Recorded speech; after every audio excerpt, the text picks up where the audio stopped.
হ্যাঁ, দাদা আপনার কাছে কোশ্চেন ছিল, আপনারা যে টাইটেলে লিখেছেন ইসলাম সত্য, এই সপক্ষে আপনাদের কাছে যুক্তি বা প্রমাণ কি রয়েছে উপস্থাপন এগুলো তো করুন আমরা তো। তো প্রমাণ তো উপস্থাপন করেছি, আপনি কি দেখেননি আমাদের দাওয়াইজের যে বিগত লাইভ না, স্ট্রিম যেগুলো হয়েছে? ওখানে কোরআনের অলৌকিকতা, কোরআনের সত্যতা, ইসলাম কেন সত্য, এগুলো নিয়ে আমরা দীর্ঘ আলোচনা করেছি। নবী মুহাম্মদ সাল্লাল্লাহু আলাইহি ওয়াসাল্লাম যে আল্লাহর নবী হুম, হবেন এবং নবী ছাড়া আর কিছু হতে পারেন না, অন্যান্য অপশন যেগুলো ছিল তাও আমরা উপস্থাপন করেছি। প্রেজেন্টেশন ছিল। তারপরে লাইভ স্ট্রিমের মধ্যে প্রেজেন্টেশন পরে আমরা অনেক প্রশ্ন উত্তর নিয়েছি।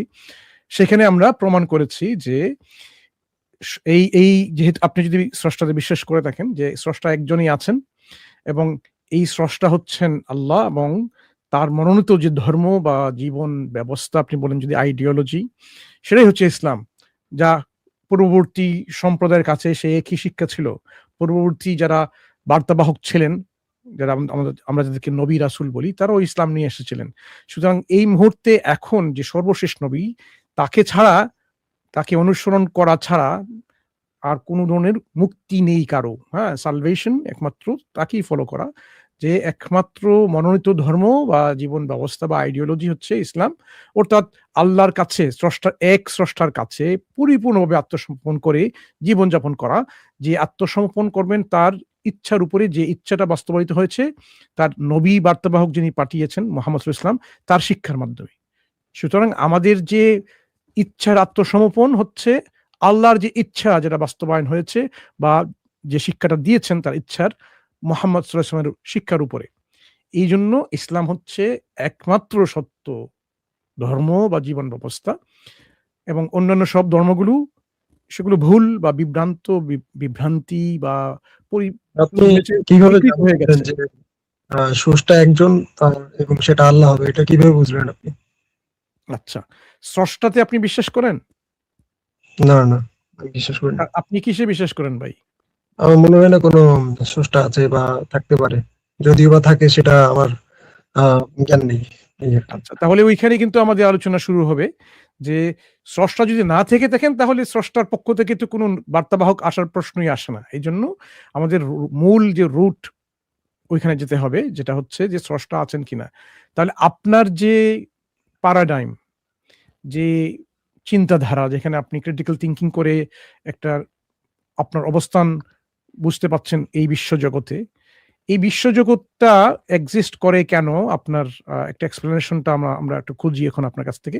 যে আমি, আপনি, আমাদের যে পরিবেশ আছে, সেটা কেন অস্তিত্বে আছে? অস্তিত্ব আমার কি জানা এর আপনার কি জানা ব্যাখ্যাটা আছে? কি? আমি আমি আমাকে বলে দিই, আপনার উত্তর দেওয়ার পূর্বে আমি একটা জিনিস বলে দেই। আমি জানি না, I don't know, এটা কিন্তু উত্তর হয় না। হুম? একটা পরীক্ষায় গেলে একটা প্রশ্নপত্রের মধ্যে যদি ১০ টা প্রশ্ন থেকে থাকে এবং প্রতিটা প্রশ্নের উত্তর আপনি বলেন, I don't know, আমি জানি না, আমি জানি না, পরবর্তীতে জানবো, ভবিষ্যতে জানবো। আপনাকে কিন্তু কোনো মার্কস দেওয়া হবে না। আপনি 0 পাবেন, 0 পাবেন। আচ্ছা, তাহলে এইজন্য এই এই প্রশ্নের প্রশ্নটা উত্তরটা আমি আমি বলতে করেছি, পারি? এই যে আপনাকে উত্তর সময় দেব, যথেষ্ট সময় আপনি নিবেন, কোনো সমস্যা নেই। যে প্রশ্নটা আমি করেছি যে, কোন কিছু অস্তিত্বে বিরাজ করে কেন? সেই কারণটা আমরা আপনার কাছ থেকে শুনবো যৌক্তিকভাবে। যে যুক্তির মাধ্যমে বিশ্লেষণ করে আপনি একটা রিজনেবল একটা এক্সপ্লেনেশন দেবেন, যার একটা এক্সপ্লানেটরি স্কোপ হবে গ্রহণযোগ্য। হ্যাঁ, বলুন এবার। আ আমি কোথায় থাকি আপনি বলতে পারবেন? হুম? আমি থাকি কোথায় আপনি বলতে পারবেন? না, আপনাকে প্রশ্ন করেছি, আপনি যে এক্সিস্ট করেন। আপনি বলুন, না, আমি না, আমি আপনি সব শুনুন ভাই, শুনুন ভাই। আপনাকে আপনি আরেকটা কি জানেন? মূলনীতি শেখাচ্ছি। না, না, শেখাচ্ছি। আপনি যেহেতু নিজেকে বিশ্বাস করেন আপনি এক্সিস্ট করেন, আপনি আছেন। আপনার যে এক্সিস্টেন্স টা আছে সেটার ব্যাখ্যা আপনি আমাদেরকে যৌক্তিকভাবে দেখান। এখন আমাদেরকে প্রশ্ন করে ডায়ালেকটিক্স এর মাধ্যমে এটা এস্টাবলিশ করবেন এরকম না। আপনি আপনার আর্গুমেন্ট দেন, ব্যাখ্যা দেন। সেটা আপনি করবেন। যে আমাকে জিজ্ঞেস করবেন, আমি বলব আমি জানি বা জানি না। এটা হয় না। আপনার যে প্যারাডাইমটা আপনি নিজের পজিটিভ এক্সপ্লেনেশন দিয়ে বুঝাবেন যে এই হচ্ছে আমার এক্সপ্লেনেটরি স্কোপ এবং এই কারণে এটা গ্রহণযোগ্য। ঠিক আছে? হ্যাঁ, বলুন। না, না, আপনি বলবেন না যে প্রশ্নের মানে সবগুলো কোশ্চেন বা প্রশ্নের আ জানি না, উত্তর হয় না। আপনাকে জিজ্ঞেস করলাম যে আমি কোথায় থাকি আপনি কি জানেন? সেটাই জিজ্ঞেস করছি। আপনি যদি বলতেন হ্যাঁ আপনি বা না আপনার বা জানি না। আমার আগের পূর্বের বিষয়টা বুঝেননি। অনেকে এরকম উত্তর দেন যে আমি জানি না, পরবর্তীতে জানবো, অবশ্যই জানবো। এটা কিন্তু সঠিক উত্তরটা হয় না। হ্যাঁ, যেমন আমি আপনাকে জিজ্ঞেস করলাম 1.56 ছাদকে আপনি যদি ভাগ দেন 3.3569 দিয়ে উত্তরটা কি হবে? এই মুহূর্তে ক্যালকুলেটর ছাড়া আপনি বলে দেন, কম্পিউটার ছাড়া বলে দেন। আপনি হয়তো একটা উত্তর দিয়ে বলতে পারলাম আমি জানি না। হ্যাঁ, কিন্তু আমি জানি না তো সঠিক উত্তর না। একটা সঠিক উত্তর তো আছে একটা। এটা আপনি ক্যালকুলেটর দিয়ে, কম্পিউটার দিয়ে, এআই দিয়ে আপনি উত্তরটা পেয়ে যেতে পারেন। কিন্তু আমি জানি না হচ্ছে রং একটা উত্তর। হ্যাঁ, এটা সঠিক উত্তর না। এইজন্য যে প্রশ্নটা আমি আপনাকে করেছি যে আপনি যে অস্তিত্বে আছেন, সেই অস্তিত্বে থাকার জন্য, বিরাজ হওয়ার জন্য আপনার একটা ব্যাখ্যার প্রয়োজন আছে। সেই ব্যাখ্যাটা হতে হবে গ্রহণযোগ্য। হ্যাঁ? সেই ব্যাখ্যাটা আপনি দেন। আমি জানি না, সঠিক উত্তর হবে না। এটাই বলছিলাম। হুম, আমরা যে কখনো আমি আমি জানি না বলছি, বলি না, আমি আমরা তো বলি, সবসময় তো পরবর্তীতে আমরা বলি। যেমন আমি আপনাকে জানি না, চিনি না। কিন্তু এটা তো আপনি যে আছেন কিনা বা কোথায় থাকেন, আপনি তো নিশ্চয়ই একটা জায়গায় থাকেন। একটা উত্তর তো আছে অবশ্য। উত্তরটা হয়তো আমার জানা নেই। কিন্তু যখন স্রষ্টার প্রশ্নে আমরা যখন আলোচনা করি, তখন আমি জানি না, এটা বললে হবে না। এটা সঠিক উত্তর হয় না। এটা হচ্ছে পুরোপুরি প্রসঙ্গটা এড়ানোর একটা কৌশল। এইজন্য আমরা এখান থেকে শুরু করি। আপনি আপনার সময় নিন, যথেষ্ট সময় নিন, কোনো সমস্যা নেই। মনসুর ভাই, এই বিষয়টা ওনাকে আমরা এমনি বলতে পারি যে, যেমন ধরুন উনি স্রষ্টার অস্তিত্ব উনি খুঁজতে চাচ্ছেন, খুঁজে খুঁজে পান নাই। সেখানে উনি বলতে পারেন যে আমি এই পদ্ধতিতে খুঁজেছি, পাই নাই। সেটা একটা উত্তর হতে পারে। আরেকটা হচ্ছে যে মনসুর ভাইকে যে প্রশ্ন করা হলো আপনি ওনার বাসা খুঁজেন কিনা। ভাই, মনসুর ভাই তো আপনার বাসা খুঁজতে যায় নাই, উনি কখনো চেষ্টাও করে নেই। উনি যদি চেষ্টা করে আপনার সাথে যোগাযোগ করে, উনি হয়তো পাইলেও পাইতে পারে। আপনি যদি দেন ওনাকে, অথবা অন্য কোনো ওনার যদি প্রয়োজন হয়, তেমন প্রয়োজন হয়, উনি খুঁজলেও খুঁজে নিতে পারে। তো কোন দৃষ্টিভঙ্গি থেকে আপনার প্রশ্ন করা হয়েছে? আপনি এসেছেনই স্রষ্টার অস্তিত্ব খোঁজার জন্য। ইসলাম সত্য না মিথ্যা সেটা খোঁজার জন্য। অবশ্যই আপনি এইটা পান নাই, খুঁজেছেন, এজন্য পান নাই, সেজন্য এখানে এসেছেন। এখন আপনার অবশ্যই জানতে হবে, আপনি যদি খুঁজে থাকেন তাহলে অবশ্যই বলতে হবে যে আপনি কি পদ্ধতিতে খুঁজেছেন। কোন দিক থেকে, যৌক্তিক দিক থেকে খুঁজেছেন নাকি আপনি কোন দিক থেকে খুঁজেছেন, যেটা পান নাই আপনি সেটা বলতে পারবেন আমি পাইনি। অথবা আপনি বলতে পারেন যে আমি খুঁজি নেই। এটা হলো উত্তর। এখন যদি আপনি না খুঁজে থাকেন তাহলে বলতে হবে, তখন আমরা বলবো যে আপনি আরেকটু খুঁজে আসুন। আর যদি বলেন যে আমি খুঁজেছি, পাই নাই, তাহলে আপনি কি পদ্ধতিতে ট্রাই করেছেন, আপনি সেই পদ্ধতিতে সামনে আগাতে পারেন। সেই পদ্ধতিতে যদি আপনি সামনে আগান তাহলে আপনি বলবেন যে আসলে কি পদ্ধতি আপনি এপ্লাই করেছেন। সেটা না পাওয়ার জন্য আপনি যদি মিসগাইড হন, আমরা সহযোগিতা করব। আর আমরা যে পদ্ধতি থেকে আল্লাহ তাআলা স্রষ্টাকে পরিচয় পেয়েছি, আমরা চেষ্টা করব আপনাকে বোঝানোর জন্য। জি। এটা একটা প্রসেস তো হতে পারে। আপনাদের তাহলে আপনারা কিভাবে মানে পেয়েছেন? আমি তো সেটা পেয়ে যদি আপনাদের ইসলাম ধর্ম গ্রহণ করতে পারি সেটা তো ভালোই হবে, তাই না? তাহলে আমাকে একটু মানে এটা সেজন্য তো দিন আপনাকে তাহলে। প্রথমে বলতে হবে যে আপনি ট্রাই করেছেন কিনা। না, আমার আপনাকে তো আগেই বললাম যে স্রষ্টার যে কোনো অস্তিত্ব আছে এই বিষয়ে আমার জানা নেই, বা আমি কোনো প্রমাণ পাইনি এই অবধি। আপনি খুঁজেছিলেন? না, মানে খোঁজার কি, কেমন খোঁজার কথা বলছেন? যে আমি রাস্তাঘাটে খুঁজতে বেরোবো সেটা তো হবে না, তাই না? এই যে একটা একটা তো নির্দিষ্ট প্রমাণ দেবে সেটা। সব জিনিস তো রাস্তাঘাটে পাওয়া যায় না, তাই না? আমি যদি না, বলি, আমি আপনাকে উদাহরণস্বরূপ বললাম যে রাস্তাঘাটের কথাটা টেনেছি, না, উদাহরণস্বরূপ এটা বললাম। তো উত্তর হলো না আপনার। যেই জিনিস যেখানে খুঁজলে পাওয়া যাবে সেখানে যেভাবে খুঁজতে হবে সেটা একটা পদ্ধতি আছে। আপনি যদি বলেন জ্ঞান কোথায় খোঁজা পাওয়া যায়, আপনি বলেন রাস্তাঘাটে খুঁজতেছি, তা আপনি রাস্তাঘাটে জ্ঞান পাবেন? অবশ্যই পাবেন না। আপনাকে যে কোনো একটা জ্ঞানের যে আস্থানা সেখানে যেতে হবে, সেখানে গিয়ে আপনি জ্ঞান অন্বেষণ করতে হবে। তেমনি ভাবে আপনি কোন পদ্ধতিকে স্রষ্টাকে খুঁজতে গিয়েছেন, আপনি সেটা আমাকে সাথে শেয়ার করুন যে আপনি কোন পদ্ধতিকে স্রষ্টাকে খোঁজার চেষ্টা করেছেন। আপনাকে তো আগেই বললাম আমি কোনো স্রষ্টার প্রমাণ পাইনি বা খোঁজার চেষ্টাও করিনি, বা আমার কোনো বিষয়ে জ্ঞান নেই। তো সেক্ষেত্রে আমি উদাহরণস্বরূপ বলতে পারি যে হুম। আমার চাঁদে 2 কাঠা জমি রয়েছে। আপনি সেটা মানছেন কি না মানেন? সেটা আপনাকে একটু ক্লিয়ার করুন তো। আচ্ছা, আমি আপনার এই ১ম আ যে স্টেটমেন্টটা দিলেন আপনি, ওটা যাই যে আপনি স্রষ্টার কোনো প্রমাণ পাননি। প্রমাণ বলতে আপনি কি বোঝাতে চাচ্ছেন ভাই? একটু বলবেন যে প্রমাণটা আপনার কাছে গ্রহণযোগ্য হয়? কি প্রমাণটা কি আপনার আ কাছে? হুম, হুম। প্রমাণটা হতে হবে যেটা সবার কাছে আ মানে যাচাইযোগ্য হবে, এবং আমি কেন, আপনি বা আরো আরো ৫০০ জন যদি যাচাই করে একই রেজাল্ট দেবে যে আমি সেটা দেখলাম, সেটা ভগবান আসলো বা শিব আসলো বা যিশু আসলো বা অন্যান্য যেসব ৪,২০০টি ধর্ম রয়েছে তার একটা আসবে, এরকম না। মানে সাবজেক্টিভ চাচ্ছি না, আমি চাচ্ছি অবজেক্টিভ প্রমাণ দিন আমাকে, বা যুক্তি দিয়ে বুঝিয়ে দিন যে স্রষ্টা আল্লাহটাই হবে, অন্য কোনো স্রষ্টা হবে না। হ্যাঁ, ওইদিকে তো যাবো, আগে প্রমাণটা আমরা দেখে নিই। তাহলে আপনার প্রমাণের একটা সংজ্ঞা হচ্ছে এরকম যে এটা সবার কাছে হবে যাচাইযোগ্য, ঠিক কিনা? এটা তো বললেন আপনি এই মুহূর্তে যে সবার কাছে হুম। হবে যাচাইযোগ্য। তাহলে প্রত্যেকটি বিষয় আমাদের জীবনে যে আমরা আছে, সায়েন্স, ম্যাথমেটিক্স, মেডিসিন, এগুলো সবার কাছে এরকম যাচাইযোগ্য, তাই না? হ্যাঁ, অবশ্যই যে কেউ যাচাই যাচাই করতে পারবে। না, না, যে কেউ যাচাই করতে পারে এটা না, যাচাইযোগ্য এবং সবার কাছে কি এটা কি যাচাইযোগ্য নাকি গ্রহণযোগ্য, কোনটা?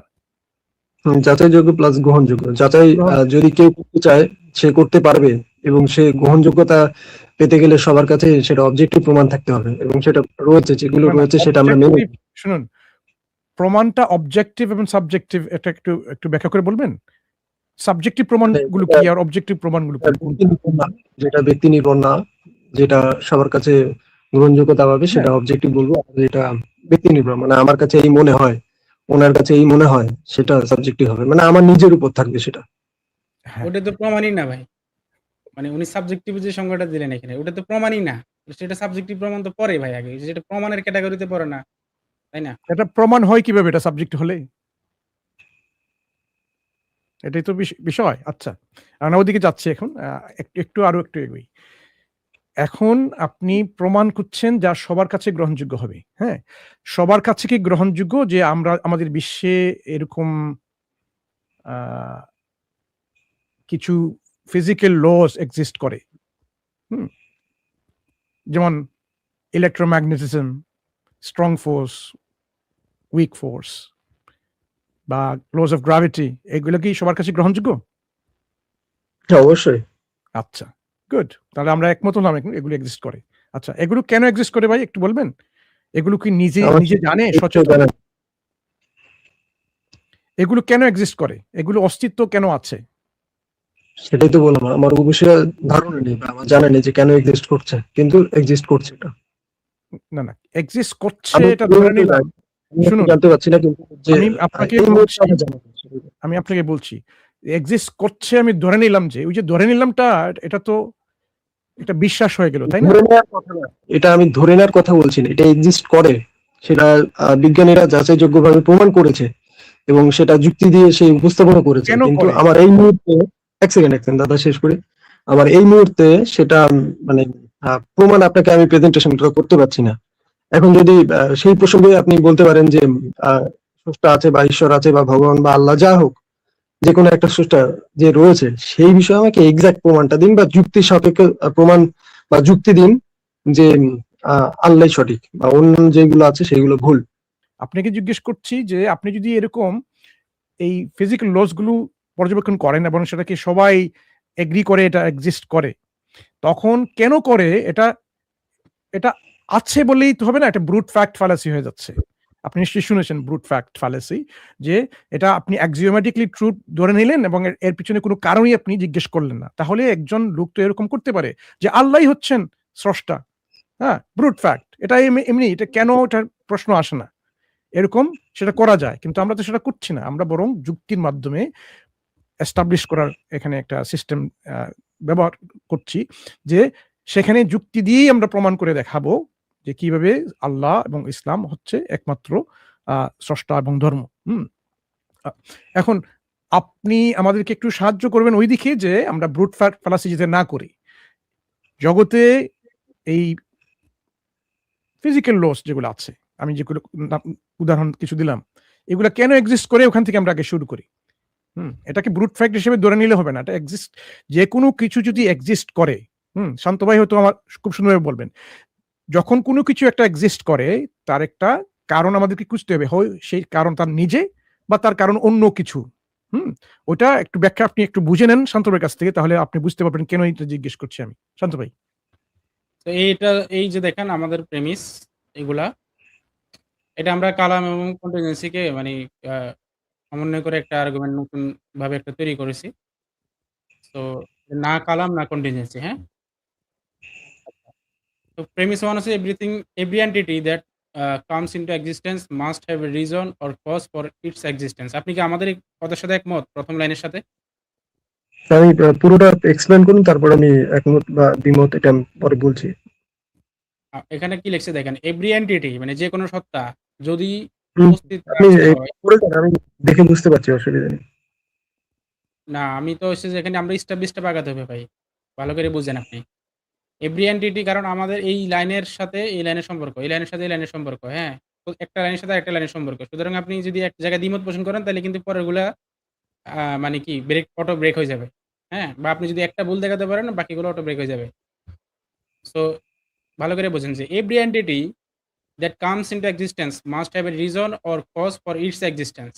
যে কোনো সত্তা যদি অস্তিত্বে আসে, তাহলে অস্তিত্বে আসার জন্য তার অবশ্যই একটা রিজন আছে অথবা আপনার হচ্ছে যে কজ আছে ফর ইটস এক্সিস্টেন্স তার অস্তিত্বের জন্য। এই কথার সাথে কি আপনি একমত? মানে এই কথার জাস্টিফিকেশনটা কি আমি বলে দেই, হয়তো আপনি বুঝতেছেন না। জাস্টিফিকেশন হচ্ছে যখন কোনো কিছু অস্তিত্বে আসে তখন সেখানে আমরা এটা অনেকভাবে আ জানতে পারি যে কেন রিজন বা হচ্ছে যে কজ আছে। সেটা আমরা আমাদের চারপাশে যদি আমরা তাকাই, আমরা দেখি যে আমাদের চারপাশে এমন কিছু আমরা ঘটতে দেখি না বা এটা সেন্স মেক করে না যে কোনো কিছু নাথিং থেকে চলে এসেছে। মানে অ্যাবসোলিউট নাথিং থেকে। তাই না ভাই? তার মানে অবশ্যই কোনো কিছু যদি অস্তিত্বে আসে তাহলে সেখানে অবশ্যই একটা রিজন অথবা কারণ থাকতে হবে। নাকি ভাই? তারপর নেক্সট বলুন, বলুন, আমি তারপর পয়েন্ট মেক করছি। তাহলে আপনি আমাদের সাথে একমত, রাইট? এই প্রেমিস ও মানে একমত। ঠিক আছে? না, না, আমি এখনো দেখ মানে আপনার পয়েন্টটা মেক করতে বললাম, শেষ হয়েছে আপনার? আমার পয়েন্টটা ভাই আপনি আপনি যদি এখানে দ্বিমত করেন তাহলে আমি এই লাইনগুলো বোঝানোর তো কোনো মানে নাই। তাই না? না, আপনার পয়েন্ট ওয়ান যে মানে প্রেমিসটা ওয়ান এক্সপ্লেন করলেন, আপনার কি শেষ হয়েছে নাকি? আপনার সেটাই জিজ্ঞেস করলাম। হ্যাঁ, আমার আমার ১ নম্বর প্রেমিস এক্সপ্লেইন করা শেষ। বলেন আপনি। হ্যাঁ, মানে তাহলে কি জগতে ফাইনাইট বা ইনফাইনাইট থাকার পসিবিলিটি কিরকম, মানে পসিবলটা কিরকম হতে পারে পসিবিলিটি? মানে এই লাইনের সাথে ফাইনাইট ইনফাইনাইট এর সম্পর্ক কি সেটাই তো বুঝতেছি না আমি। ধরুন আমি এমন একটা আহ, জায়গায় যাচ্ছি যার কোনো শেষ নাই, এটা কি সম্ভব? মানে সেটার সাথে আমার এই ১ নম্বর প্রেমিসের কি কানেকশন? মানে আমি না, ১ আপনি নম্বর বলুন, প্রেমিস আপনি, মানে মিল আছে কি নেই সেটা আমি বলছি, তারপর আপনি এটা একটু আগে বলুন। ধরুন আমি ধরুন আমি যদি আজ ঘুম থেকে না উঠি, তাহলে হুম, আমার বাকি কাজগুলো করা হবে না, হুম। এটা আমার সাথে related, তাই না? এখন তারপর? আপনি বলছেন যে আমি যদি কোনো কাজ নাই করি তাহলে সেই কাজটা হবে না। আমার আমি এই কাজটা করানোর জন্য তো তার আগে একটা কজ লাগবে। তো সেই কজটা কি সেটা আমাকে এক্সপ্লেন করে দেবেন। মানে আপনি বলছেন যে কোনো কিছু সৃষ্টি হওয়ার ক্ষেত্রে একটা কজ লাগবে, এই কজের কজটা কি সেটা আমাকে এক্সপ্লেন করে দেবেন। হ্যাঁ, সেটা তো পরের প্রশ্ন। আগে কজ যে লাগবে এটা যে এই জায়গায় আপনি একমত কিনা? কজ বা রিজন যে লাগবে সেই জায়গায় কি আপনি একমত? কজ এই লাগবে, কজের আপনার এই জিনিস থেকে মেনে নেওয়া হচ্ছে যে কজ লাগবে, কিন্তু কজের কজটা সেটা আমি এখনো পেলাম না, তারপর আমরা দেখি তো পাই এখানে কিনা। কজের কজ দেই নাই ভাই। আমরা কিন্তু এখানে কজের কজ কি সেটা তো দিচ্ছি না। আমরা দেখতেছি যে কোনো কিছু অস্তিত্বে আসতে হলে তার একটা কজ লাগে শেষ। এই জায়গায় আপনি একমত কিনা? তারপর যেটা বললাম যে ঠিক কজের আছে তাহলে কজটা আমি এখনো পেলাম না, পাই কিনা সামনে। আমরা তো এই দাবি করি না যে কজের কজ কি সেটা এখানে দেখাচ্ছি। ভাই এই লাইনটা খুব সুন্দর করে লেখা যে every entity that comes into existence must have a reason or cause for its existence. কিন্তু কজটা কজের কি কি সেটা না। কজ আছে কিনা, কজের কি কজ আছে কিনা ওইটা পরবর্তীতে আসছে। আগে ১ম এ হ্যাঁ, আপনাকে দেখতে হবে এখানে কজের কোনো রিজন বা এই সরি এক্সিস্টেন্স এর কোনো রিজন বা কজ লাগবে কিনা ওইটা আপনি আগে এগ্রি করেন কিনা ওটা বলেন। Hmm, hmm, agree. Okay fine. উনি আমাদের সাথে এগ্রি করতেছে। তার মানে আমাদের ২ number premise. Nothing can cause itself to exist. Self generation is impossible. মানে কোনো কিছু নিজেই নিজেকে এক্সিস্টেন্স এ নিয়ে আসতে পারে না বা এক্সিস্ট করাতে পারে না। কারণ সেলফ জেনারেশন ইস ইম্পসিবল। তো একটা এক্সাম্পল দেই সেটা হচ্ছে যে আমরা ১ নম্বর প্রেমিসে আমরা এটা একমত হয়ে গেলাম যে কোনো কিছু যদি অস্তিত্বে আসতে হয় তাহলে তার জন্য কি লাগবে? একটা কজ লাগবে। যেমন ধরেন আমার হাতে একটা হাইলাইটার আছে, হ্যাঁ? এই হাইলাইটারটা অস্তিত্বে আসতে হলে একটা কজ লাগবে। রাইট? এখন এখন যদি সেই কজটা যদি হাইলাইটার নিজেই যদি নিজের কজ হয়, তাহলে এখন ঘটনাটা কি ঘটে দেখেন, যে অস্তিত্বে আসার মানে হচ্ছে যে এই হাইলাইটারটা একটা সময় হাইলাইটার হিসেবে আইডেন্টিক্যাল ছিল না। মানে এই যে একটা আইডেন্টিটি সে এখন হচ্ছে একটা হাইলাইটার। এই যে আইডেন্টিটি তার এটি ছিল না একটা সময়। পরবর্তীতে এই আইডেন্টিটি তার মধ্যে আসছে। তার মানে সে একটা সময় হয় অস্তিত্বে ছিল না, মানে একটা সময় অস্তিত্বে ছিল না, অনস্তিত্ব থেকে অস্তিত্বে আসছে। তার মানে এক্সিস্টেন্স এ আসার শর্ত হচ্ছে কি? অনস্তিত্বে থাকতে হবে, তারপর অস্তিত্বে আসবে। মানে না থাকা থেকে আসা। তারপর হচ্ছে যে এখন দেখেন, আবার ২ নাম্বার শর্ত হচ্ছে যে অস্তিত্বে আসতে হলে একটা কারণও লাগবে বা একটা ব্যাখ্যাও লাগবে। এখন যদি নিজেই নিজের ব্যাখ্যা হয়, তাহলে এই যে হাইলাইটারটা যদি নিজেই নিজের অস্তিত্বের কারণ হয়, তাহলে ১ম এ তাকে অস্তিত্বে আসার জন্য যেহেতু সত্য হচ্ছে অনস্তিত্ব থেকে আসতে হবে, তাই প্রথমে তাকে অনস্তিত্বে থাকতে হবে। আবার অস্তিত্বে আসার জন্য ২ নম্বর কন্ডিশন হচ্ছে যে একটা কজ লাগবে। এখন নিজে, নিজে যদি কজ হয়, তাহলে তাকে অস্তিত্বে আসার আগে তার নিজের কজ হিসেবে তার অস্তিত্বশীল হতে হবে। মানে এট দ্য সেম টাইম সে অস্তিত্বে আছে, আবার হচ্ছে যে নাই, এরকম হতে হচ্ছে। তাহলে এইটা একটা সেলফ মানে হলো এই নন এটা কন্ট্রাডিকশন কি বলতে পারো। প্র্যাকটিক্যালি এটা কি পসিবল এটা? এটা না তো আমি তো পসিবল না, এটি হ্যাঁ, কারণ ইম্পসিবল। এখানে কন্ট্রাডিকশন মেক হচ্ছে। তার মানে এটা যেহেতু কন্ট্রাডিকশন মেক করতেছে, তার মানে অবশ্যই সেলফ জেনারেশন বা সেলফ ক্রিয়েট এটা তো পসিবল না, তাই না? নিজেই নিজেকে তৈরি করা, নিজেই নিজের অস্তিত্বের কারণ হওয়া, এটা তো পসিবল না, তাই না ভাই? তারপর আচ্ছা, তাহলে আমরা ২ টা প্রেমিস আমরা হচ্ছে যে শেষ করলাম। ৩ number premise, nothing can emerge from absolute nothingness, nothing has no causal power. মানে নাথিং মানে হচ্ছে যে যেখানে কোনো পসিবিলিটি নাই, যেখানে কোনো শক্তি নাই, যেখানে কোনো ম্যাটার নাই, কোনো সাবস্টেন্স নাই, কিছু নেই। তার মানে ওই কিছু না থাকা থেকে কোনো ধরনের সামথিং আসা মানে কি এটা হচ্ছে ইম্পসিবল একটা বিষয়, তাই না? আমরা এখানে নাথিং বলতে ওই কোয়ান্টাম ফিল্ড আছে, সেখানে ফ্লাকচুয়েশন হচ্ছে, ওইটাকে মিন করতেছি না। সেখানে নাথিং মানে সামথিং, মানে সায়েন্টিফিক্যালি যে নাথিং শব্দটা ব্যবহার করা হয় সেটা নাথিং না অ্যাবসোলিউটলি। আমাদের এখানে কিন্তু অ্যাবসোলিউট নাথিং। হ্যাঁ? অ্যাবসোলিউট নাথিং থেকে কোনো কিছু এক্সিস্টেন্স এ আসতে পারে না। আপনি কি আমাদের সাথে একমত? হ্যাঁ, এই পজিশন অব্দি একমত, কিন্তু আমি প্রথম যে প্রেমিসটা ছিল সেখানে আমি দ্বিমত পোষণ করেছিলাম যে কজের কজটা সেটা আমি এখনো পাইনি, দেখি সামনে পাওয়া যায় কিনা। না, না, কজের এটা কজ তো কিনা অন্য সেটা তো পয়েন্ট। প্রথম হ্যাঁ, পয়েন্টটা হচ্ছে কজ লাগবে কিনা এবং সেই কজের কি কজ আছে কিনা সেটা দ্বিতীয় একটা প্রশ্ন। হ্যাঁ, হ্যাঁ, তাহলে আপনাকে স্টেপ বাই স্টেপ আগে এগোতে হবে।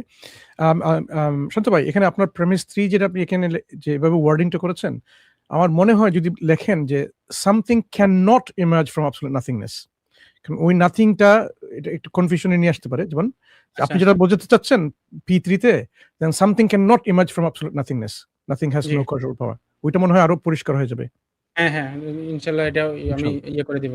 আচ্ছা, ঠিক আছে, তাহলে ৩টা প্রেমিস আমরা এখানে এগ্রি করছি এখানে আমাদের এই ভাইয়ের সাথে। আপনি চালিয়ে যান। ওকে ফাইন। উনি বারবার যেটা বলতেছে যে কজের কজ কি, সেটাতে যে দেখেন আমরা এই যে এখানে আসলে সেখানে কজের কজ কি হতে পারে সেটা আমরা এখানে দেখব। হ্যাঁ? বাট ১ নম্বর প্রেমিসের কথা হচ্ছে কজ আছে কিনা। কজের কজ কি সেটা তো আমাদের ১ নম্বর প্রেমিসের কথাই না। আপনি তো আমাদের সাথে এখানে একমত হইছেন যে কজ থাকতে হবে। তার মানে আপনি আমাদের সাথে একমত। দ্বিমত করার জায়গা তো এখানে গেলে আসবে সেই কজের কজ কি হতে পারে। তাহলে আমরা ৩ টা প্রেমিস যদি আমরা একমত হলাম, তাহলে ৩ নম্বর প্রেমিস ৩ টা প্রেমিস থেকে আমরা হচ্ছে ইনফারেন্স করলাম। আমাদের ১ নম্বর ইনফারেন্স কি? যে therefore any entity or object that comes into being must have an external cause.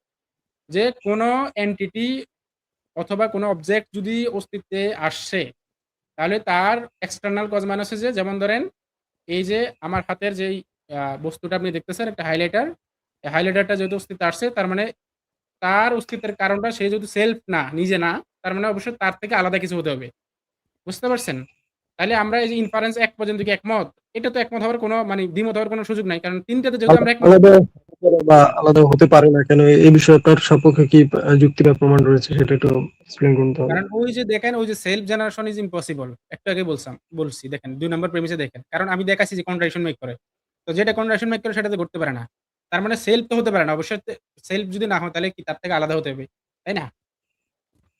এমনও অনেক মানে এককোষী প্রাণী রয়েছে, সেগুলো তো সেলফ জেনারেশন হচ্ছে, তো আপনি সেক্ষেত্রে কি বলবেন? কোনটা কিভাবে সেলফ জেনারেশন হচ্ছে? কোনটা সেলফ জেনারেশন হচ্ছে? এককোষী যেসব প্রাণী রয়েছে, যেমন অ্যামিবা। আরে ভাই, আপনি তো ওইটা তাহলে বুঝতে পারেননি। যে আমরা বলছি যে এক্সিস্টেন্স, অস্তিত্ব এবং অনস্তিত্ব। যে প্রথমেই অনস্তিত্বে ছিল, যার অস্তিত্বই ছিল না, সে কিভাবে নিজেকে অস্তিত্বে নিয়ে আসে? সে যদি নিজেকে নিয়ে আসে, কিভাবে আনবে? সে তো অনস্তিত্ব ছিল। তাহলে সেলফ জেনারেশনটা হচ্ছে একটা আত্মঘাতী বা একটা কন্ট্রাডিক্টরি একটা পজিশন, যে আপনি নিজেকে নিজে নিয়ে আসতে পারবেন না, আপনি নিজেই তো ছিলেন না, তাহলে নিজেকে নিয়ে আসবেন কিভাবে? যদি নিজেকে নিয়ে আসতে চান, তা আপনাকে ওখানে অস্তিত্ব থাকতে হবে। ওটা তো আপনি প্রেমিস 3 তে তো উনি ব্যাখ্যা করলেন যে সেলফ জেনারেশনটা সম্ভব না ওই কারণে যে যদি আপনি নিজেই অনস্তিত্বে থাকেন, আপনার কোনো অস্তিত্ব নাই, আপনি নিজেই জানেন না আপনি আছেন কিনা, আপনার কোনো অস্তিত্ব নাই, না আছে আপনার কোনো সাবস্টেন্স, না আছে কোনো ম্যাটার, না আছে কোনো এনার্জি, কোনো কিছুই নাই, আপনি সম্পূর্ণভাবে নাথিং। সেখান থেকে তো আপনি নিজেকে অস্তিত্বে নিয়ে আসতে পারেন না। এটা কিভাবে সম্ভব? ইম্পসিবল। এই জন্য সেলফ জেনারেশন এটা লজিক্যাল এবং রাশনাল না। এটা আপনি বুঝতে পেরেছেন কিনা ওটা আমরা, তাহলে আমরা যতক্ষণ পর্যন্ত এটা না বুঝতে পেরেছেন আমরা এগোবো না। হ্যাঁ, আর আপনি আগে দেখেন ওটা বুঝতে পেরেছেন কিনা। ক্লিয়ার আছে, আপনি এগোতে পারেন। ওকে, মাশাআল্লাহ। ওকে, ওকে, ফাইন। তাহলে তাহলে আমাদের আপনার ইনফারেন্স 1 টা আপনি এখন একটু বুঝিয়ে বলেন। হ্যাঁ, আমাদের ইনফারেন্স 1 তো আমরা বললাম যেহেতু কোনো কিছু অস্তিত্বে আসতে হলে তার জন্য একটা কজ বা রিজন লাগে। ২ নাম্বার ছিল হচ্ছে যে সেই কজটা হচ্ছে যে নিজে হতে পারে না, ইটসেলফ হতে পারে না। সেই কজটা নাথিং ও হতে পারে না। তার মানে সেই কজটা অবশ্যই এক্সটার্নাল হবে, মানে আলাদা হবে। মানে যেই ইফেক্টটা আছে সেই ইফেক্ট থেকে আলাদা হবে। ওকে। তার মানে হচ্ছে যে আমাদের ইনফারেন্স হচ্ছে therefore any entity or object that comes into being must have an external cause. অবশ্যই তার একটা এক্সটার্নাল কজ থাকবে। এরপরে আছে আমাদের প্রেমিস 4 প্রেমিস 4 হচ্ছে যে call this first external cause A1 মানে আমরা ধরে নিলাম যে সেই এক্সটার্নাল কজটা হচ্ছে A1 বা যেকোনো কিছু আপনি ধরতে পারেন বাট আমরা ধরে নিলাম যে A1, হ্যাঁ? তাহলে আমাদের premise 5 either A1 is uncaused or it is caused by another entity A2. এখন এই যে A1 যেটা এখন এখানে ২ টা পসিবিলিটি হতে পারে।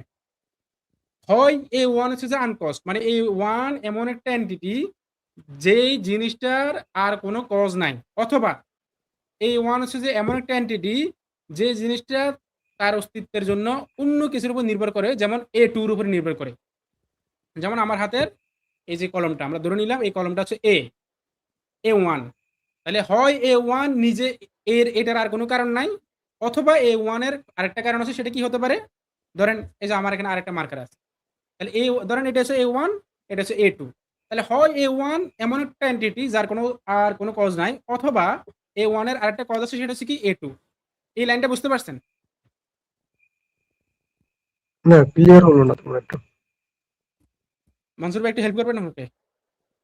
হ্যাঁ, বলছি এখন। দেখেন, যখনই আমরা একটা কারণটাকে আমরা বলছি A1 হ্যাঁ, A1 বলছি ওই কারণে, কারণ আমরা ওই যে আপনি কজের যে জিনিসটা নিয়ে আসছিলেন এই জন্য এটাকে A1 বলা হচ্ছে। এই A1 টা হবে এমন একটা কারণ যার নিজের আর কোনো কারণ নেই, অন্য কোনো কারণ নেই, সে নিজেই তার এক কারণ হিসেবে আছে। হ্যাঁ, এটা আনকজড, তার পেছনে আর কোনো কারণ নেই, বা লজিক্যালি তারও একটা কারণ আছে এবং তারও আরেকটা কারণ আছে, সেই কারণের একটা কারণ আছে, সেই কারণের একটা কারণ আছে, এরকম পরবর্তীতে প্রেমিসে আমরা যাচ্ছি। এরকম A1 থেকে A2 এর কারণ হচ্ছে A3 এর কারণ হচ্ছে A4, এরকম আমরা যাব। কিন্তু আমাদের কি দুটোই লজিক্যাল অপশন আছে এখানে। এই যে কারণ আমরা বলছি, যেহেতু কোনো কিছু এক্সিস্ট করে, এক্সিস্টের পিছনে একটা কারণ তো আছেই, সেই কারণটা হবে শুধুমাত্র সেই কারণটা, বা সেই কারণটা এখানেই শেষ নয়, তারও কারণ আছে। এটা হচ্ছে দুটো লজিক্যাল পসিবিলিটি। আপনি কি এটা দেখতে পাচ্ছেন কিনা? একটা হচ্ছে চলছেই আছে, বা একটা হচ্ছে এখানেই শেষ, কারণ সে তার নিজেই তার কারণ। হ্যাঁ, কারণ এই কারণের কোনো, এটা পরবর্তীতে আসবে এখানে ইনফারেন্সটা কি আমি বলছি না, কিন্তু এটা জি। লজিক্যালি দুটো দিকে যাওয়া যায়, যে এই কারণের আর কোনো কারণ নেই বা এই কারণে আরো কারণ আছে। মানে মসিব ভাই, ওখানে বলা যায় যে ওই জিনিসটা আগে থেকে অস্তিত্ব ছিল, মানে কোনো দ্বারা কজড হয়নি, মানে কোনোদিনই সে তার এমন অবস্থা ছিল না যে সে ছিল না, সবসময় ছিল। হ্যাঁ, কারণটা। জি। এখন এই যে A1 যদি কারণ ছাড়া হয়ে থাকে, আপনি অবশ্যই প্রশ্ন করতে পারেন সেটা কিভাবে সম্ভব, ওইটা ব্যাখ্যা পরে আসছে।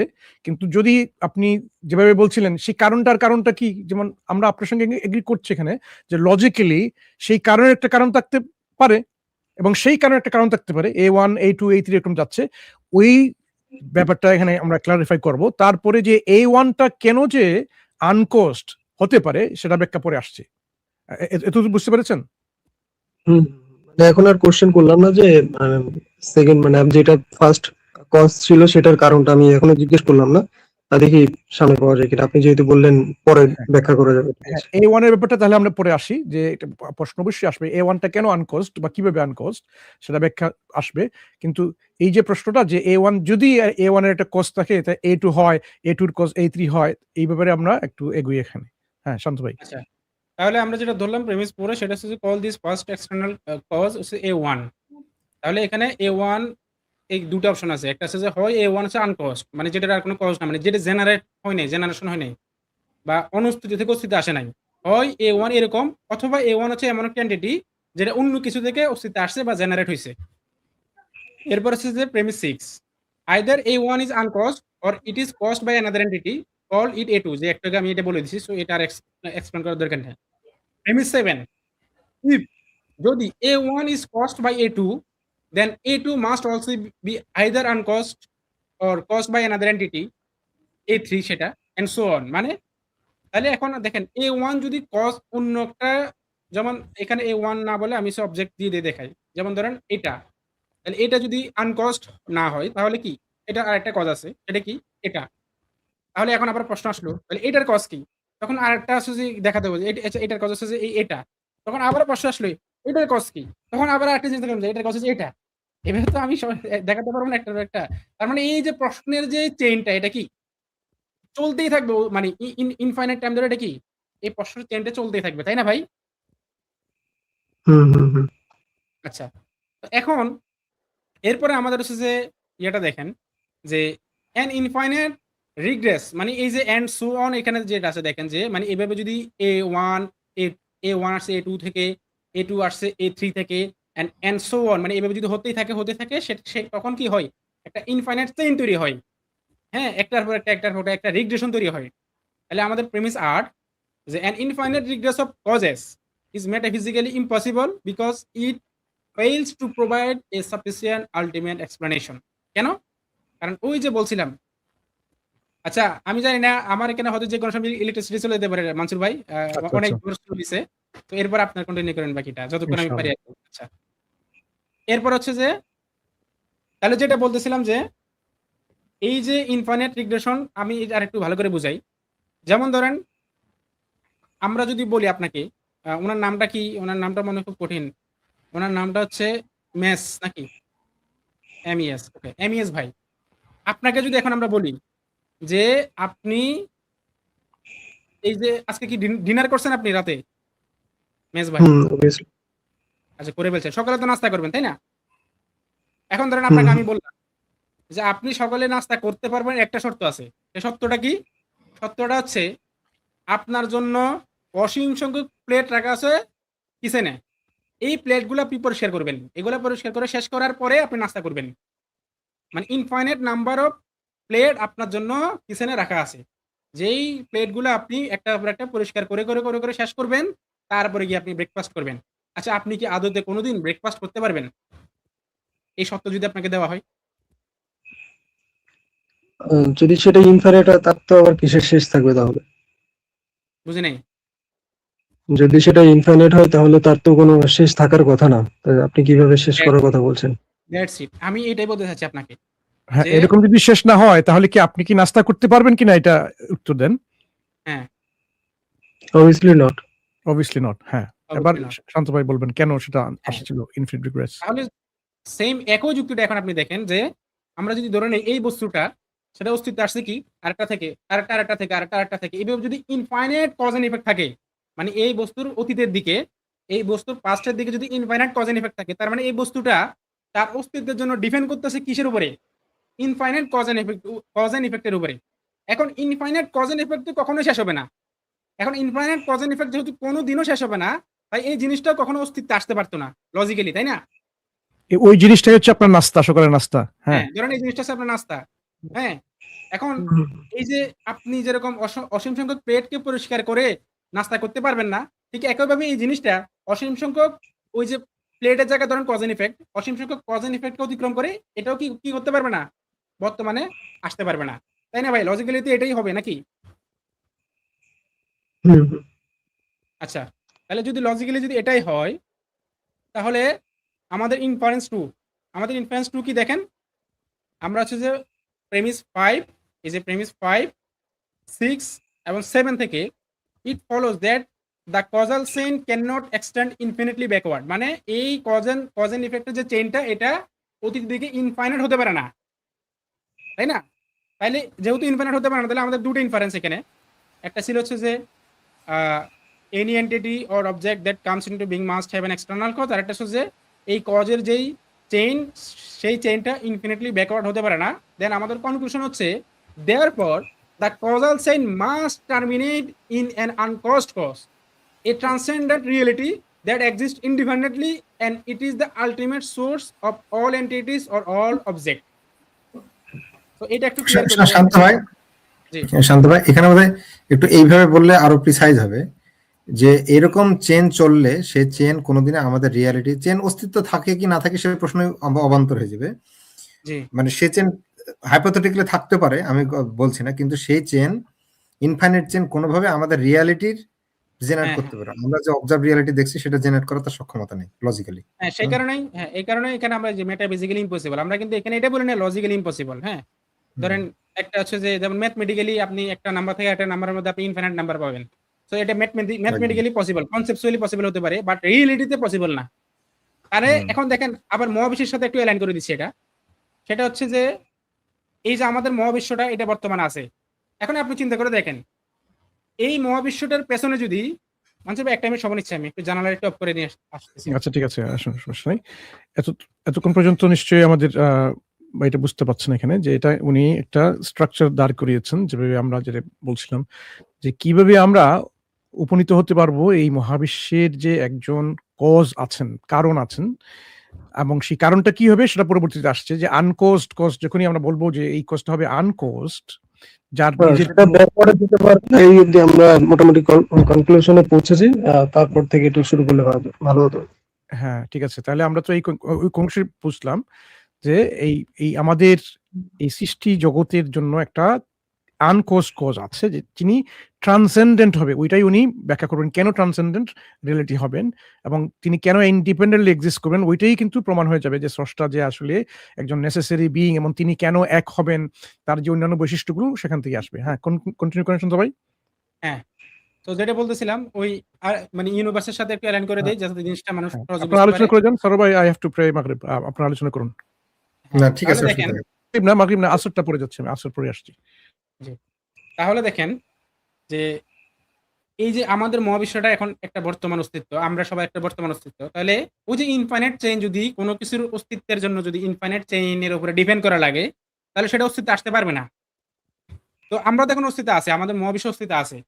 এখন আমাদের মহাবিশ্বের অস্তিত্ব থাকাটাই প্রমাণ করে যে মহাবিশ্বের পেছনে ইনফাইনাইট কজ এন্ড ইফেক্ট ছিল না। কারণ ইনফাইনাইট কজ এন্ড ইফেক্ট থাকলে মহাবিশ্ব কখনোই বর্তমানে আসতে পারতো না। ঠিক যেরকম আপনি অসীম সংখ্যক প্লেট ধুয়ে নাস্তা করতে পারতেন না, ঠিক একইভাবে আপনি ধরে নেন অসীম সংখ্যক প্লেট সমান কজ এন্ড ইফেক্ট, আর আপনার সে নাস্তা করাটা হচ্ছে মহাবিশ্ব।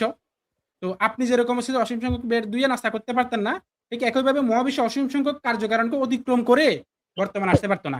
কারণ অসীম মানে যেটার কোনো শেষ বা শুরু নাই। যেহেতু শেষ নাই সেহেতু পরবর্তী একটি ইফেক্ট আসবে না।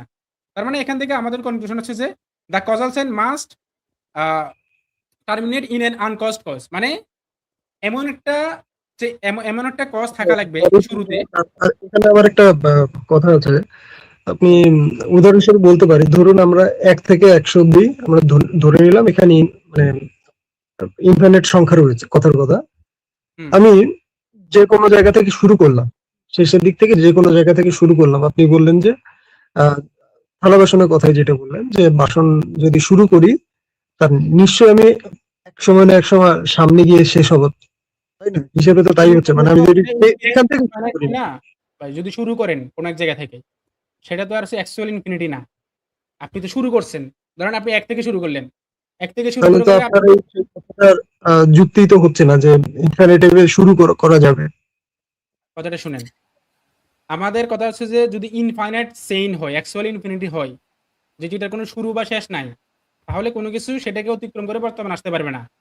এখন যেহেতু আমরা বর্তমানে আছি তার মানে এটাই প্রমাণ করে যে শুরুতে মানে কোনো কিছু একটা স্টার্টিং পয়েন্ট থেকে শুরু হয়েছে, যে জায়গা থেকে শুরু হয়েছে সেটার আর কোনো কিছু আর কোনো কজ নাই। এখন বুঝতে পারছেন? সেম অ্যানালজি যদি আমিও বলি, ধরুন আপনি যেটা বললেন যে ব্যাকওয়ার্ডে সেটা ইনফিনিটি হতে পারবে না। ধরুন আমি সেখানে একটা স্রষ্টা নামক একটা সত্তা বসালাম, বসানোর পরে সে যত সামনের দিকে এখানে বসাই নাই, দেখেন, শুনুন, আমার পয়েন্টটা মেক করি, তারপর আপনি বলুন। বলেন। মানে স্রষ্টা সেখান থেকে শুরু করলো, শুরু করে করে করে আমাদের এই মানব জাতি অব্দি এসছে। ঠিক আমি যদি ওইভাবে ঠিক সেম প্রসেস ফলো করি, আমি বাসনটা ধোয়া শুরু করলাম, পেছন থেকে ধোয়া শুরু করে করে সামনের দিকে যখন আসবো তখন তো সেই বাসনটা আমারও শেষ যাওয়ার কথা। আপনার ঠিক সেম অ্যানালজি আমি ইউজ করলাম। শেষ হবে না তো ভাই। ইনফাইনাইট কেন হবে না? ইনফাইনাইট আপনি শেষ করতে পারবেন না। শেষ করলে শুধু ইনফাইনাইট হলো না। না, ইনফাইনাইট মানে তার সীমা নাই। শেষ তো আপনি করতে গুণে পারবেন না, শেষ শুরু করতে পারবেন না ভাই। অ্যাকচুয়াল শেষ ইনফিনিটি হলে করতে পারলে ওটা ইনফাইনাইট হলো না, হ্যাঁ, তাই না? শেষ করতে পারলে তো মানে শেষ আপনি করতে পারবেন না, তাই না? আমি একটু বক্তব্যটা আপনাদের বুঝি একটু তাহলে। আর আপনি বলতে যাচ্ছেন যে আহ, আমরা এই মহাবিশ্বের কথাই বলি, আমি তার আরো ছোট গেলাম না, যে মহাবিশ্ব সৃষ্টির পেছনে একটা কজ রয়েছে এবং সেই কজের কজ নেই, ঠিক না? তা আপনাদের এই মহাবিশ্বের বক্তব্য কি? মহাবিশ্বের কথা বলতেছেন আমরা। মহাবিশ্বের পেছনে আমি এরকম আরো আমি 100 মহাবিশ্বকে ধরে নিয়েছি শেষ জাস্ট। শেষ করি একটু। মহাবিশ্বের পেছনে এরকম আরো 100 কজ থাকতে পারে। আরো 100 মহাবিশ্ব থাকতে পারে। আমরা বলতেছি স্টার্টিং পয়েন্ট যেটা, মানে আদি কারণ যেটা, যে স্টার্টিং এ এমন একটা কজ থাকতে হবে যেটা আনকস্ট হতে হবে লজিক্যালি। কারণ আনকস্ট যদি না হয় তাহলে তো ইনফিনিট চেইন ঘটে যাবে। এখন ইনফিনিট চেইন যদি ঘটে যায় তাহলে তো ইনফিনিটি রিগ্রেস তো বাস্তবে হতে পারে না। তো আমরা তো বর্তমানে আসতে পারতাম না। আপনি নিজে চিন্তা করে দেখেন, আপনি এখানে লাইভে যুক্ত হওয়ার আগে যদি আপনারা বলতাম যে আপনি অসীম সংখ্যক মার্বেল গণনা শেষ করে তারপরে যুক্ত হবেন, পারবেন না। তো ঠিক একইভাবে মহাবিশ্ব অসীম সংখ্যক কার্যকারণকে অতিক্রম করে, কার্যকারণের জায়গায় ধরেন মার্বেল, তো মহাবিশ্ব অসীম সংখ্যক মার্বেলকে অতিক্রম করে কেমনে বর্তমানে আসবে বলেন? পসিবল না এটা। এটা কোনোভাবে সেন্স মেক করে না। তার মানে অবশ্যই নেসেসারিলি শুরুতে স্টার্টিং এ সেই স্টার্টিংটা কি মহাবিশ্বের আদিতে যে ছিল সে মানে মহাবিশ্বের আগের কজটা, না তারও আগে আরো 100 কজ ছিল, সেটা আমাদের আলোচ্য বিষয় না। আমাদের আলোচ্য বিষয় হচ্ছে যে ভাই কিন্তু এক সময় আদিতে, হুম হ্যাঁ, মানে হ্যাঁ, জি, শান্ত আদিতে ভাই, তার মানে হলো, জি, তার মানে এই ইউনিভার্সের আগের ইউনিভার্স এই যাই হোক না কেন, গিয়ে গিয়ে গিয়ে এক সময় গিয়ে এমন একটা জায়গা অবস্থা ছিল, এমন একটা কজ ছিল হুম, যে কজটা একবার চিরস্থায়ী, মানে ও কোথা থেকে তৈরি হয়নি, কিছুই হয়নি। হ্যাঁ, হ্যাঁ, যার কারণে তার আর কোনো কজ দরকার নাই, ওখানে গিয়ে এন্ড হবে। হুম। আচ্ছা, সেটা যেহেতু সেটা সেটা এন্ড আনকজ, হতে হবে, কিন্তু ওই এন্ড হলে স্বাভাবিক হিসাবে এবার এন্ড হলে তার প্রপার্টি কি হতে হবে, এটা বোধহয় আলোচনা করবেন শান্ত ভাই। হ্যাঁ, মানে আমরা এখানে ওনার সাথে এই জায়গায় একমত হতেছি, যেমন তার একটা প্রপার্টি হতে হবে কি, সেটা আনকস্ট হবে লজিক্যালি। এখন যেহেতু আনকস্ট হবে মানে সেটাকে শুধু আমি ইন্টারনাল হবে। ইন্টারাপ্ট করছি আপনাদের, মানে হ্যাঁ, ধরুন যে যেটা বললেন আপনি, মানে যে কোনো একটা কারণের পিছনে যেটা আনকজেড একটা ই থাকতে হবে, সার্টেন থাকতে হবে, সেই হিসেবে আমি বলতে পারি, ধরুন আপনি যে মার্বেলের উদাহরণটা দিলেন, আমি যত পিছিয়ে যাব, একসময় তো আমি ওই সেই আনকজের এসে পৌঁছে যাবো, ঠিক কিনা? আপনাদের সেই হ্যাঁ, আপনি উম, যদি একটা আনকস্ট না থাকে তাহলে আপনি বর্তমানে আসতে পারতেন না। আপনার বর্তমানে থাকাটাই প্রমাণ করে যে আনকস্ট একটা কিছু ছিল। আমি আমি একদম শুরুতে যাচ্ছি, আমি শুরুতে কি যেতে পারবো কিনা? বুঝলাম না কোথায় যেতে পারবেন কিনা, শুরুতে কিভাবে? আপনি বললেন যে ধরুন আমরা যে এই অস্তিত্বে এসেছি, কথার কথাই বলছি, হ্যাঁ, অস্তিত্বে এসেছি, তার পেছনে একটা কারণ রয়েছে এবং সেই কারণের কারণ আরো 100টা কারণ রয়েছে, আমি কথা মেনে নিচ্ছি, 100টা কারণ, তার হ্যাঁ, পেছনে আরো 500 কারণ রয়েছে। এখন হুম, 500 কারণের শেষে আপনি বলছেন যে তার তার যে কারণটা রয়েছে তার পেছনে আর কোনো কারণ কারণ নেই। হ্যাঁ, এখন আমি ঠিক মার্বেলের ক্ষেত্রে বললাম যে একটা মার্বেলের অস্তিত্বের পেছনে আর দুটো মার্বেল আছে, দুটোর পেছনে তিনটে, এইভাবে আমি যেতে যেতে যেতে আমি সেই আহ, আপনার যে আনকস্ট রিজনটা আছে সেখানে কি আমি পৌঁছাতে পারবো? অবশ্যই। কেন পারবেন না? এই যে তাহলে আমরা কিভাবে? আরে সেখানে পৌঁছানো মানে কি? মানে ফ্লাই করে যাওয়া এরোপ্লেন দিয়ে, এটা বোঝাচ্ছেন? না না না, না, মানে আমি এই কি যে যেতে পারবো নাকি লজিক দিয়ে, মানে লজিক্যাল ভাবে, হ্যাঁ, লজিক্যালি এই যে আমরা বলছি। লজিক্যালি গেলাম তো। লজিক্যালি এখন গেলাম না। যৌক্তিকভাবে আমরা আপনি দেখালাম না যে বুঝতে আনকস্ট পারেন। থাকতে হবে। হ্যাঁ, তাহলে তার কারণ কি, তার ওই মানে যে যদি মিস মিস আনকস্ট কারণ হতে পারে, মিস সেক্ষেত্রে তো আমিও তো যেতে পারবো আপনার লজিক অনুযায়ী। মেজ ভাই, কোথায় যেতে মেজ পারবেন? ভাই, না না, মেজ ভাই, যেটা হলো যে আমরা আউট করলাম যে ইনফাইনাইট হবে না, তাই না? চেনটা ইনফাইনাইট হবে না। এখন হুম, ফাইনাইট হওয়া মানে কি, আমি যুক্তির মাধ্যমে গিয়ে পৌঁছে যাব, পৌঁছে গিয়ে কি এক দেখবো যুক্তির শেষে, আপনিও যুক্তির মাধ্যমে পৌঁছে যেতে পারবেন যে একটা জায়গায় শেষ হচ্ছে চেনটা। তাহলে সেই চেনটার ওই শেষ পয়েন্টে কি ধরনের জিনিস থাকবে, যেহেতু ইনফিনিটি হতে হবে না, আমরা আগে আউট করে দিছি ওটা, তাহলে ওই ওই কারণটা যেখানে গিয়ে শেষ হবে এই চেনটা, সেই চেনটা এমন একটা জিনিস হতে হবে যেটা এমন জিনিস না যে কজ হয়, কজ হলে আবার সেই ইনফিনিটি চেন শুরু হয়ে যাবে, বুঝতে পেরেছেন? যেহেতু হুম, আগে ইনফিনিটি চেন আমরা নিষেধ করে দিছি, বাতিল করে দিছি অযৌক্তিক বলে, সুতরাং আমরা স্বাভাবিকভাবে, যেহেতু আর আমাদের দাবি হচ্ছে যে এক জায়গায় শেষ হতেই হবে, তাহলে ওইটাকে ইনফিনিটি চেন সম্ভব না, আর এক জায়গায় শেষ হতে হবে। ওইখানে তাহলে আমি একটা পয়েন্ট এড করি সরোর ভাই, দেখেন এই যে আগে নাস্তার উদাহরণ দিলেন, শান্ত ভাই, আসছি নাস্তার যে উদাহরণ দিলেন, এখন যদি আপনি নাস্তা খেয়ে ফেলেন ভাই, তাহলে এটা কি প্রমাণ হবে যে আপনার কি আসলে ইনফিনিট নাম্বার এর মতো প্লেট ছিল যেগুলো আপনি গসিমে যে পরিষ্কার করবেন, কি ইনফিনিট ফাইনাইট হয়ে যাচ্ছে। ফাইনাইট ছিল? ঠিক একইভাবে আমরা যে এখন কথা বলছি, আমরা অস্তিত্বে আছি, আমাদের এই যে জগৎটা অস্তিত্বে আছে, এটা নাস্তার মতো। তাহলে এটা কি প্রমাণ করে আমাদের যে কোর্সগুলো পেছনে, এটা কি ইনফিনিট হবে নাকি কোন এক জায়গায় ফাইনাইটলি শেষ হবে? আপনাদের লজিক অনুসারে তো সেখানে একটা মানে কজের কোনো আমাদের কজ না। ভাই লজিক তো একটাই, লজিক তো এখানে সবার জন্য প্রযোজ্য। ওই যে আপনি বলছিলেন সবার জন্য প্রযোজ্য হবে, সেই সবার জন্য প্রযোজ্য লজিক দিয়ে আপনি নিজেকে একটু বলুন যে যেহেতু এখন আমরা অস্তিত্বে আছি, এই যে নাস্তার প্লেটটা আপনার এখানে খাওয়া দেওয়া হয়ে গেছে, আপনি নাস্তাও খেয়ে ফেলেছেন, আমরাও এসেছি, আমরা আমাদের অস্তিত্ব চলে এসেছে, তাহলে আমাদের পিছনের কারণ কি এরকম হতে পারে যেখানে ইনফিনিট ছিল, নাকি একটা ফাইনাইট পর্যায়ের শেষের দিকে একটা কারণে শেষ হয়ে যাবে? বিষয়টা একটু মানে একটু অন্যরকম মনে হচ্ছে, বিষয়টা ক্লিয়ার হচ্ছে না। কিন্তু আমি যেটা বলছিলাম, কেন ক্লিয়ার হলো না? দুটো কাজ, একটা হচ্ছে নাস্তা খাওয়া, একটা হচ্ছে এই জগতের অস্তিত্বে আসা। হ্যাঁ, দুটো একই কাজ। একটা জিনিস সংগঠিত হওয়া, একটা অ্যাক্ট, একটা অ্যাকশন। হ্যাঁ, যে ওই অ্যাক্টটা যে হবে এটা একটা কারণের মাধ্যমে হবে। এখন এই একটা তো হয়ে গেছে, যেহেতু এটা একটা হয়ে গেছে, এটা প্রমাণ হয় যে আপনার পেছনে অসীম সংখ্যক প্লেট ছিল না, যেগুলো আপনি ঘষে মেজে ধুয়ে আপনি পরিষ্কার করে আপনি নাস্তা খাবেন। যদি অসীম সংখ্যক থাকতো আপনি নাস্তা খেতেই পারতেন না। তাহলে আপনার নাস্তা খাওয়া প্রমাণ হয় অসীম সংখ্যক ছিল না। পৃথিবীতে এই বিশ্বজগতে আমাদের আসা এটাই প্রমাণ হয় যে আমাদের কারণও পরবর্তী সময়ে এরকম অসীম সংখ্যক ছিল না, থাকতে পারে না, ইম্পসিবল। লজিক্যাল ভাবে সেই আপনার যে কারণটার ওখানে কি পৌঁছানো সম্ভব লজিক্যালি ভাবে? আপনি আবার এক্ষেত্রে বলবেন না যে আমি দূরে যাবো বা দূরে দূরে না, যাবো, সেখানে আমি লজিক্যালি এটা কথা বলছি। লজিক্যালি সম্ভব কিনা এটা আপনি এই উপর দেখেন, দুটো দিক থেকে যাওয়া যায়, এ থেকে জেড, জেড থেকে এ। আপনি এদিকে চিন্তা করুন, আপনি এক্সিস্টেন্সে চলে এসেছেন, সুতরাং আপনার একটা কজ ছিল, সেই কজের কি কজ ছিল, এরকম করতে করতে যদি আপনি ইনফিনিট কজের একটা ধারণা নিয়ে আসেন, তাহলে আপনার এক্সিস্টেন্সকে আপনি ব্যাখ্যা করতে পারবেন না রাশনালি। আপনি তখনই ব্যাখ্যা করতে পারবেন যৌক্তিকভাবে, গ্রহণযোগ্যভাবে, যে আপনার এক্সিস্টেন্স তখনই সম্ভব হয়েছে যখন আপনার কারণগুলোর মধ্যে একটা কারণ ছিল, তার কোনো কারণই ছিল না, আনকজড। এটা হচ্ছে যৌক্তিক একটা প্রমাণ আপনার কাছে। আপনার নিজের কাছ থেকে আপনি শুরু করবেন। আপনি এক্সিস্টেন্সে অস্তিত্বে আছেন, এটা তখনই সম্ভব যখন ইনফিনিট রিগ্রেসে এরকম কজ ছিল না, কোনো একটা কারণ ছিল যার কোনো কারণই ছিল না, সে নিজেই তার কারণ ছিল, আনকজড কজ। এখানে এখানে একটু এখানে একটু হ্যাঁ। এভাবে নাস্তিকরা কাট করতে পারে যে সে নিজে তার কারণ ছিল। তো ওই যে আমরা একটু আগে বললাম যে সেলফ জেনারেশন পসিবল না, মানে ওই রিয়েলিটি হচ্ছে যে এমন রিয়েলিটি যেটা জেনারেট হয়নি।